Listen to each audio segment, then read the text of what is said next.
ప్రతిభ ఉన్నోడికి ఒక అవకాశం చాలు. కుంభస్థలం కొట్టడానికి, చరిత్ర తిరగరాయడానికి, నవశకాన్ని ఆరంభించడానికి జస్ట్ ఒక్క ఛాన్స్ చాలు. టీమిండియా యంగ్ ఓపెనర్ అభిషేక్ శర్మకు ఇది సరిగ్గా సరిపోతుంది. అతడు తనకు దొరికిన ప్రతి అవకాశాన్ని సద్వినియోగం చేసుకుంటూ చెలరేగుతున్నాడు. వరుసగా బిగ్ సక్సెస్తో టీమిండియాలో తన స్థానాన్ని పదిలం చేసుకునే దిశగా పరుగులు పెడుతున్నారు. రీసెంట్గా ఇంగ్లాండ్తో సిరీస్లో 37 బంతుల్లో సెంచరీ బాధేసి తనే ఫ్యూచర్ స్టార్నని నిరూపించుకున్నాడు. అలాంటోడికి మరో లక్కీ ఛాన్స్ వరించింది. అదేంటో ఇప్పుడు చూద్దాం. అభిషేక్ శర్మకు sun risers Hyderabad franchise bumper offer ఇస్తున్నట్లు తెలుస్తుంది. ఐపీఎల్ 2025లో ఎస్ఆర్హెచ్కు వైస్ కెప్టెన్గా అభిషేక్ ఎంపిక చేశారని సమాచారం. అభిషేక్కు కావ్యపాప వైస్ కెప్టెన్సీ ఆఫర్ ఇచ్చిందని క్రికెట్ వర్గాల్లో జోరుకు వినిపిస్తున్నాయి.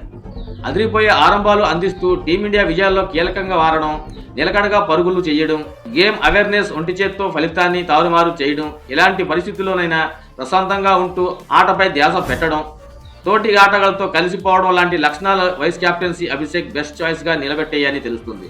సన్ రైజర్స్ సారథి ప్యాట్ కమిన్స్ ప్రస్తుతం చిలమండ గాయంతో బాధపడుతున్నాడు. ఇప్పటికే ఛాంపియన్స్ ట్రోఫీ నుంచి తప్పుకున్న కంగారు స్టార్ ఐపీఎల్ కొత్త సీజన్లో ఆడతాడనేది అనుమానంగా మారింది.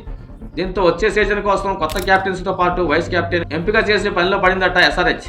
అందులో భాగంగానే అభిషేక్ వైస్ కెప్టెన్సీ ఇవ్వాలని భావిస్తున్నట్లు ప్రచారం జరుగుతుంది. ఒకవేళ అతడికి గాని ఆ పోస్ట్ ఇస్తే క్రమంగా సారథ్యం అలవడపడుతుంది. ఆ తర్వాత నేరుగా కెప్టెన్ అవ్వచ్చు. అంతర్జాతీయ మ్యాచ్ల్లో మరింత నిలకడగా ఆడుతూ పోతే భారత్కు భవిష్యత్తు సారథి అయ్యే అవకాశం ఉందని సోషల్ మీడియాలో నెటిజన్లు అంటున్నారు.